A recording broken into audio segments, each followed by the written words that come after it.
Irmãos, graça e paz do Senhor Jesus, amém? Amém. Glória ao Altíssimo, Amém. Nosso Senhor, soberano Deus, amém? Louvado seja o nome do Senhor. Parece que temos pelo menos mais 5 minutos de oração introdutória antes de começar o culto e dar início, né? Então vamos fazer isso, né? Amém.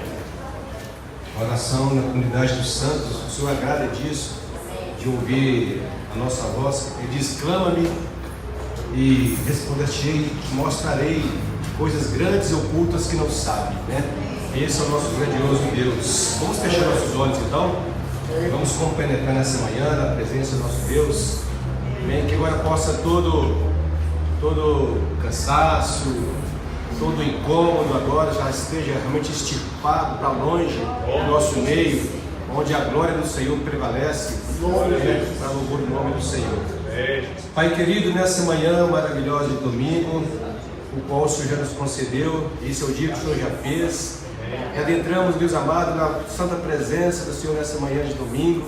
Ó Pai, alegres, o nosso coração realmente jubiloso, Deus amado, pelos grandes feitos do Senhor até aqui. Até aqui tem nos ajudado o Senhor, tem nos conduzido com a tua mão forte, Deus amado. Ó Pai, tem nos guiado na vereda da justiça por amor do teu santo nome. Nós te agradecemos, Deus amado, porque a nossa paz não depende do momento talvez difícil que estejamos passando, por lutas. Ó Pai, não depende, Deus, mas nosso coração diante de tudo está diante do Senhor, ó Pai, porque o Senhor é a nossa paz, a nossa fortaleza, o nosso porto seguro, Pai querido, bem presente na tribulação, Pai.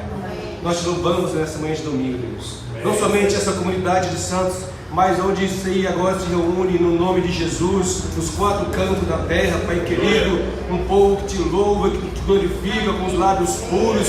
Ao teu nome seja dada a honra e a glória, Pai querido, porque não há outro Deus acima dos céus e embaixo da terra. Só o Senhor é Deus e soberano sobre tudo e sobre todos, ó Pai. Porque no grande poder o Senhor criaste, Deus amado, todas as coisas, Deus. Ao Senhor, honra, glória, majestade para sempre, Deus amado. Nós te louvamos, ó Pai. E é nosso prazer, ó Deus amado, nessa manhã entrar na tua presença com hinos de louvores ao teu santo nome, ó Pai, com hinos que exalte e glorifique o nome do Senhor, Deus amado, porque só o Senhor é Deus, ó Pai.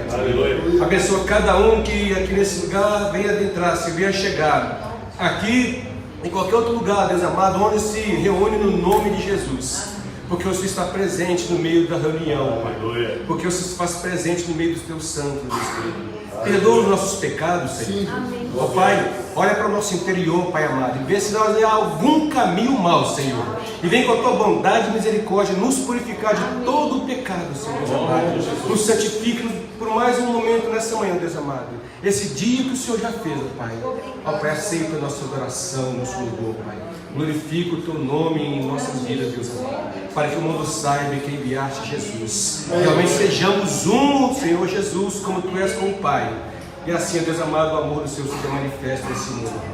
E que possamos proclamar o ano aceitável do Senhor. Nós te damos glória, nós te glorificamos. Deus dos deuses, Senhor dos senhores, ao Senhor para sempre. Amém. Graças a Deus. Amém. Glória a Jesus. Irmãos, que é com prazer que a gente está aqui nessa manhã. A gente foi convidado para fazer uma explanação da palavra do Senhor. A palavra do Senhor realmente para nós é lâmpada para nossos pés e luz para os nossos caminhos, né? Assim é a palavra de Deus, e nela confiamos. Ela é a nossa regra de fé e prática, é a palavra de Deus, não é verdade? Nela nós trilhamos, né? Queremos pautar a nossa vida, né? Buscar agradar o coração de Deus, do Senhor, né? Pelo poder do Espírito de Deus na nossa vida. Porque nós mesmos, seres pecadores, falhos, não podemos realmente agradar o coração do Senhor, se não for pelo seu próprio Espírito em nós. Né?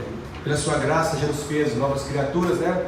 Nova criatura nós somos, né? Fomos transformados e estamos sendo transformados de glória em glória até o dia do Senhor, né? Para recebermos o que é um corpo glorificado, não é verdade, irmão?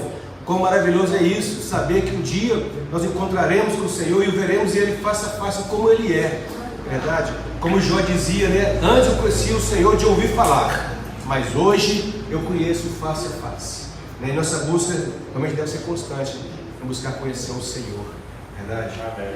Então, se eu pudesse dar um título pelo texto dessa manhã, eu diria que seria o perigo da palavra que no grego, né, no hebraico, né, se pronuncia gam. É isso, pastor? Alguém pode me decifrar aqui, sei se o pastor, né? Ele é pastor, alguém pode decifrar a palavra lá do original, a gente colheu, pesquisou, estudou, lá do original do hebraico, gam. Essa palavra, no nosso português, se chama soberba.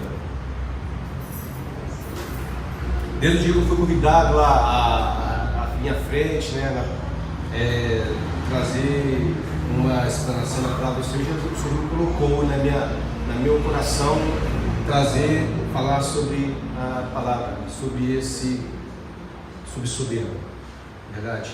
Aí me trouxe no meu coração um texto interessantíssimo do rei Ezequias. Eu pedi que os irmãos viessem abrir o livro de Crônicas, segundo livro, né? Na segunda carta, segundo livro de Crônicas, capítulo 32, versículo 23. Amém? Agora com nossos corações aquietados, né, tranquilos diante da presença do Senhor, diante da sua palavra, então vamos aqui ler e vamos ver o que o Senhor tem conosco nessa manhã. 2 Crônicas, capítulo 32, versículo 23.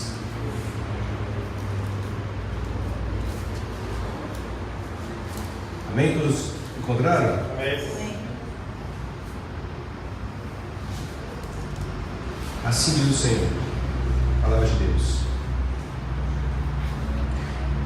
E muitos traziam presentes a Jerusalém ao Senhor, e coisas preciosas a Ezequias, rei de Judá, de modo que depois disso foi exaltado perante os olhos de todas as nações. Naqueles dias Ezequias adoeceu de morte, e orou ao Senhor, o qual lhe falou e lhe deu um sinal. Mas não correspondeu Ezequias ao benefício que se lhe fez, porque o seu coração se exaltou. Vamos frisar bem, porque o seu coração se exaltou, pelo que veio grande indignação sobre ele e sobre Judá e Jerusalém. Ao versículo 26, Ezequias, porém, se humilhou pela soberba do seu coração, ele e os habitantes de Jerusalém, e a grande indignação do Senhor não veio sobre eles nos dias de Ezequias. Glória a Jesus. Irmãos, a gente sabe que a soberba é um pecado, né, é um dos pecados. Lá no livro de João fala que os pecados, que é a concupiscência dos olhos, né, a concupiscência da carne, e a terceira, que é a soberba da vida, como a gente vai estar tratando nessa manhã.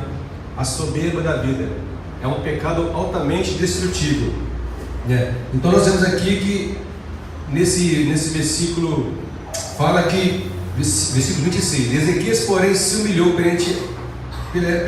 pela exaltação do seu coração.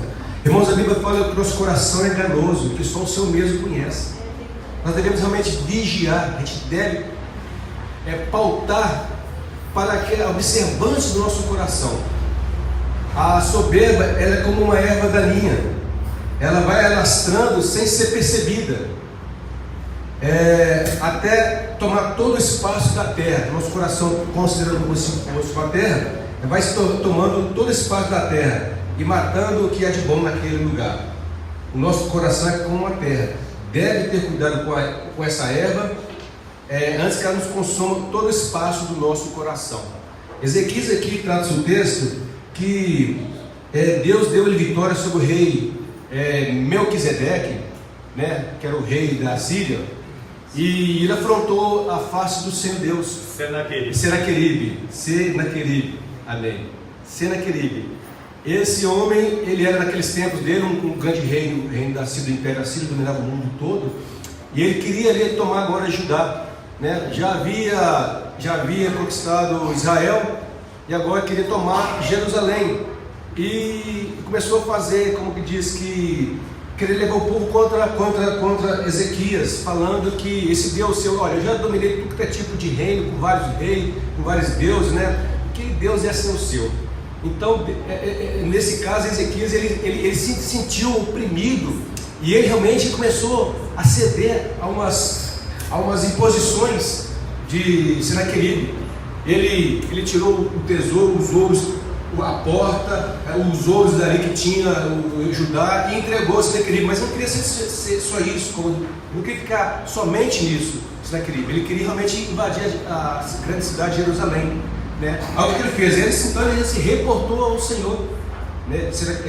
O rei Ezequias, ele levou essa carta diante de Deus, e Deus, depois, você vai ver lá no livro de Reis, é mais bem sucinta, mais clara toda essa história.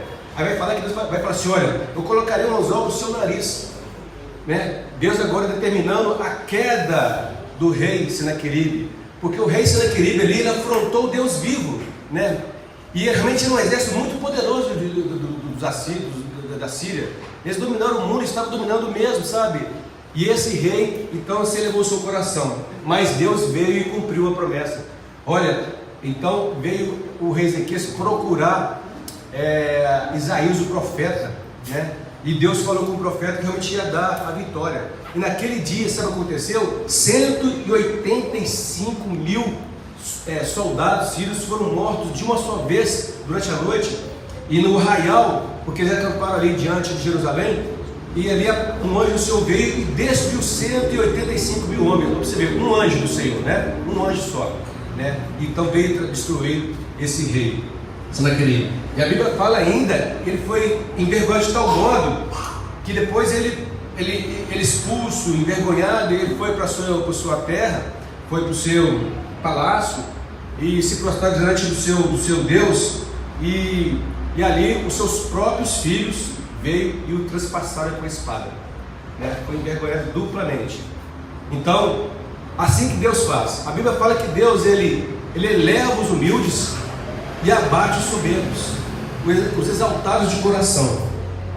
Então, o que Deus quer nos ensinar é que nós devemos ter realmente um coração diante do Senhor humilde, porque o Senhor tem prazer em exaltar os humildes, mas o soberbo, o exaltado, ele abate. E fazendo uma pesquisa do que significa soberbo, né, no dicionário, né, e lá do hebraico também traduzido para o nosso, ele é fiel.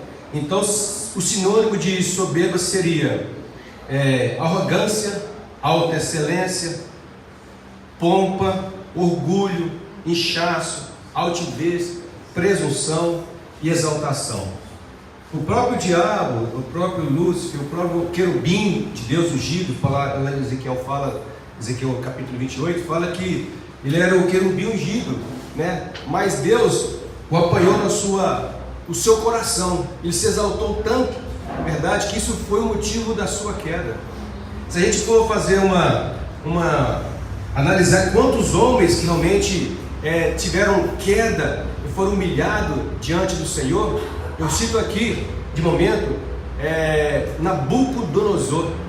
Você vai lá, reporta lá para a história de Nabucodonosor, ele se envaideceu tanto que falou assim: olha o que eu conquistei com o meu poder, com o meu exército, né? Olha as conquistas, olha o meu reino, entendeu? Deus o abateu, queridos. A Bíblia fala que ele ficou 7 temporadas, sabe, como animal herbívoro, é verdade? Deus o abateu de tal forma que ele foi envergonhado, entendeu? E nesse tempo, aí mais para frente você vai estudando, vai lendo lá, fala que Deus, no final, ele foi e reconheceu a soberania de Deus. Ele fala assim: agora pois eu, Nabucodonosor, louvo, exalto e glorifico ao Rei do céu, porque todas as suas obras são verdade, e os seus caminhos juízo, e pode humilhar aos que andam em soberba, aos que andam exaltado, aos que andam com o coração realmente presunçoso, um coração altivo, né? Um coração cheio de orgulho. Esse Deus abate. Isso Deus não tolera. Deus não dá a sua glória para ninguém. Aleluia. Não dá a sua glória para ninguém. Mas Ele pode, pela sua graça e misericórdia, a tempo, se o homem reconhecer em tempo a sua falta, né? Deus, pela sua misericórdia, Ele pode restaurar. Aconteceu aqui com o rei Ezequias. A seu tempo ele se humilhou diante do Senhor, fala no versículo 26, né? Ezequias, porém, se humilhou pela exaltação do seu coração. Ele, os habitantes de Jerusalém, e a grande ira do Senhor não veio sobre eles nos dias de Ezequias. Deus poupou Ezequias, né? Naquele tempo do seu governo. Ele deu mais 15 anos de vida, né? A Bíblia fala que ele foi tomado de úlcera, né? O profeta Isaías mandou que ele colocasse uma pasta de figo sobre a sua ferida, né?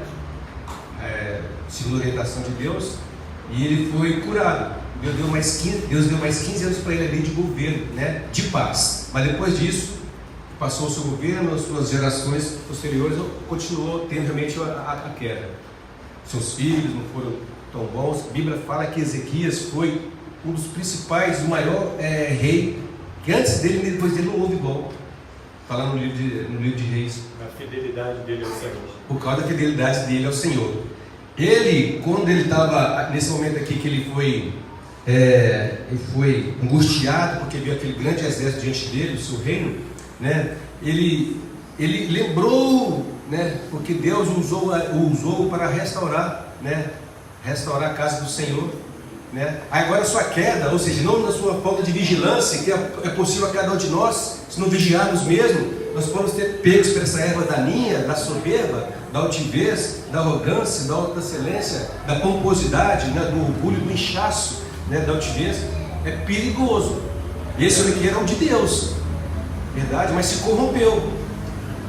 O salmista Davi disse assim: cria em mim, ó Deus, um coração puro, e renova em mim um espírito inabalável. Nós devemos andar acima, vigilantes com nós mesmos. A gente conhece N pessoas, viu na história contemporânea, homens que realmente se declinaram a se exaltar o seu coração e foram destruídos, foram envergonhados. Eu quero aqui citar, né, Tancredo Neves, que diz que nem Deus impediria de subir a rampa do Planalto. Ele subiu sim no caixão, verdade? Deus não permitiu, porque a arrogância dele foi tanta que Deus o abateu. A gente vê também outros personagens disso no nosso tempo atual, né? John Lennon, quer citar? Não, John Lennon, você ia falar. Pode falar, irmão. John Lennon, ele disse que a popularidade dos Beatles era maior que Jesus Cristo. Aí caiu os Beatles. Maior que Jesus, né? A sua popularidade, né? Por exemplo, Curitiba, você vem Curitiba, que ele está sendo classificado como tem um senhor preso em Curitiba, que que ele está sofrendo como Meu Jesus. isso. E tem outros. Só queria trazer uma questão de Manassés para a igreja, que uma coisa me chamou muito a atenção enquanto eu lia o livro de Crônicas, porque a gente foca em Manassés, né, que foi um filho rebelde, foi o filho dos 15 anos dos próximos 15 anos que o Senhor deu para Ezequias, mas a gente não pode esquecer de Josias, que foi filho de Amon, que era filho de Manassés. Josias era bisneto de Ezequias e ele foi um bom rei. Assim, só complementando o que o irmão disse, porque Manassés ele não seguiu o caminho, Amon também não seguiu, mas Josias, então na terceira geração, né? Na terceira geração a gente já teve um rei que teve uma boa prática perante o Senhor. Glória a Deus. Dentro disso, é interessante a gente pontuar uma coisa, que lá, se a gente pegar um livro de Reis, de Crônicas, né, a gente sempre vai ver assim: esse rei fez o que era mal aos olhos do Senhor. Aí o outro fala: esse rei fez conforme o rei Davi. Então há duas regras no livro de Reis e Crônicas que diz assim: o rei tal fez o que era bom, como fez o seu antepassado Davi. Então Davi era uma regra, ele era uma referência. E aí depois a gente vê nos reis de Israel, o reino do norte, falando assim: ele fez o que era mal aos olhos do Senhor, como havia feito o rei Jeroboão, que era uma outra regra ruim, era uma análise ruim. Então existe uma referência que Deus olha, e é interessante que é aos olhos do Senhor. Fica parecendo que o homem se exalta aos olhos do outro homem, mas na verdade ele está se exaltando aos olhos do Senhor, o que é pior, Muito pior. que aí há um abatimento. É interessante que essa palavra gam, que o Beto trouxe para a gente lá do hebraico, quando a gente estuda essa palavra pictograficamente, ou seja, letra por letra, ela é formada por 3 letras: Gimel, Vav e Mem. Então essas 3 letras estudadas isoladamente, e quando a gente junta isso, a gente vai dizer o seguinte: Gimel é uma letra da arrogância, é a própria letra da força humana ou da arrogância humana.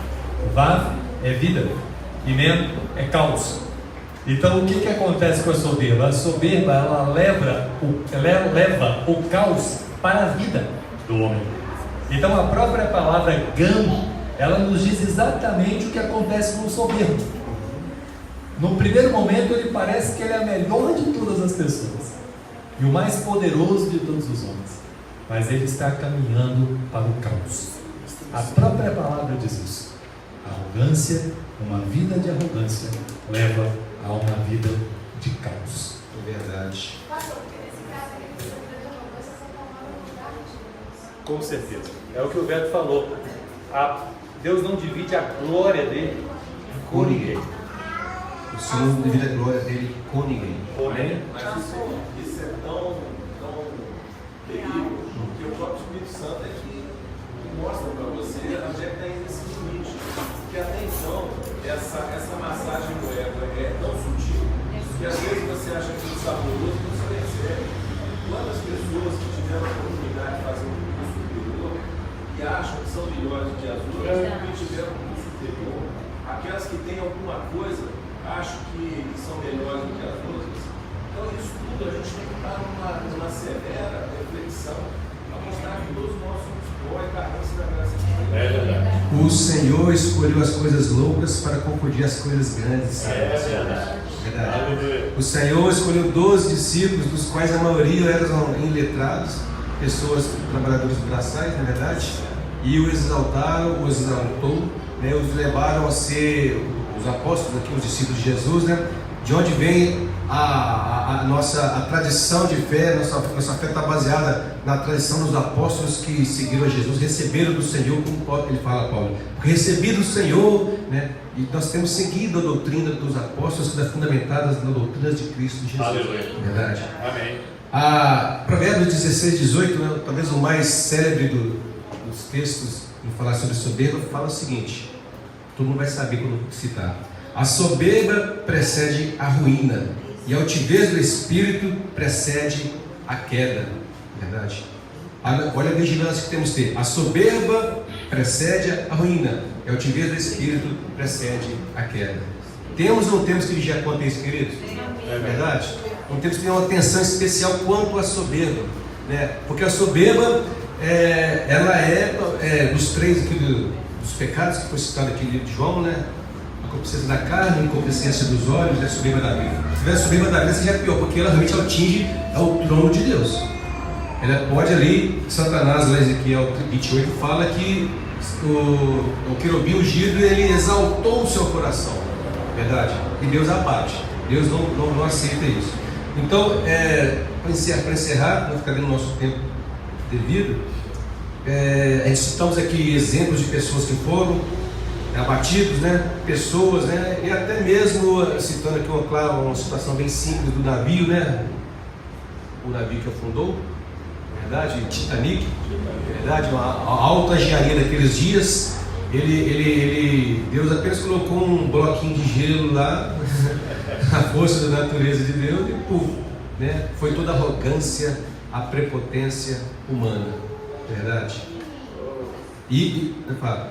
Beto, ontem eu participei do negócio do Angelítico e o pessoal fez um esquema muito bacana. Eles colocaram um quadro, colocaram assim: quando eu morrer, eles falaram assim, quando eu morrer, o que eu quero ser? E foi bem interessante, eu gostei muito da proposta do pessoal, participei, no início eu estava um pouco perdido, mas o pessoal foi colocando frases lá, e assim, uma hora começou essas frases na minha cabeça com Cristo.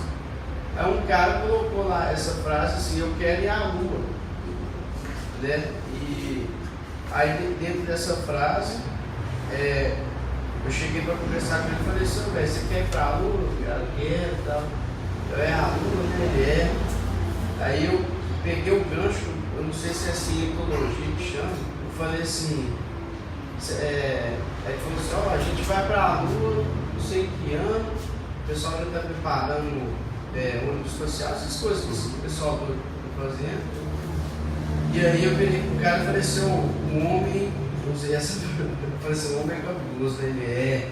O homem pensa e faz. Aí eu né? Ele é. O cara tem o sol, tem a lua, né? Ele é. Deixa eu te falar um negócio, tem um livro, cara, que fala que Deus põe a terra na mão dele. Chama as estrelas por nome, bilhões de estrelas por nome, bilhões. Assim, e Deus criou o homem, cara. Ele é, né? Eu é. E mandou seu filho para morrer com você, cara. Ele é, né? Eu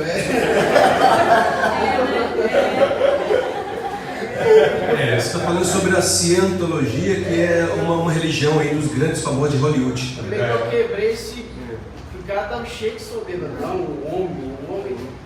Deus criou o homem. Toda sabedoria procede de Deus. O homem em si mesmo não tem nada. A ciência, ela é a extensão de Deus na Terra. O que o homem vai descobrir, e já descobriu, tudo é do Senhor. Toda a honra e glória é do Senhor. O prêmio Nobel da ciência, ele é aquilo que é porque o Senhor concedeu a sabedoria. Tudo vem do Senhor, porque do Senhor, pelo Senhor, para o Senhor são todas as coisas. Romanos 11:36 diz. Então, do Senhor e para o Senhor são todas as coisas, meu querido. Para que homem se exaltar? Nós somos pó, somos caco do vaso, do barro. Gente, o Senhor seja honra, glória, majestade pelos séculos dos séculos. Amém. Louvado seja o nome do Senhor. Amém. Então, irmãos, que possamos realmente observar e ter cuidado com essa sementinha do mal, que é a soberba, que tem como antônimo, de soberba é humildade, generosidade, magnanimidade, liberalidade, nobreza, atitudes nobres, E generosidade e magnanimidade é a mesma coisa. Então, que a gente possa realmente buscar do Senhor, pedir ao Senhor que nos dê o fruto do seu Espírito, para agradar o coração do Senhor. Verdade? E que para longe de nós, realmente o espírito de soberba. Porque, quando eu li aqui em Provérbios, ter cuidado com o espírito de soberba. Que o Senhor não possa nos conceder, segundo a sua graça, estarmos andando diante dele, com humildade e simplicidade, buscando o Senhor, invocando o Senhor enquanto se pode achar. Verdade, porque o Senhor está próximo daqueles que eu busco. Amém. Glória a Deus. Glória a Deus. Vamos louvar o Senhor. Amém. Aleluia.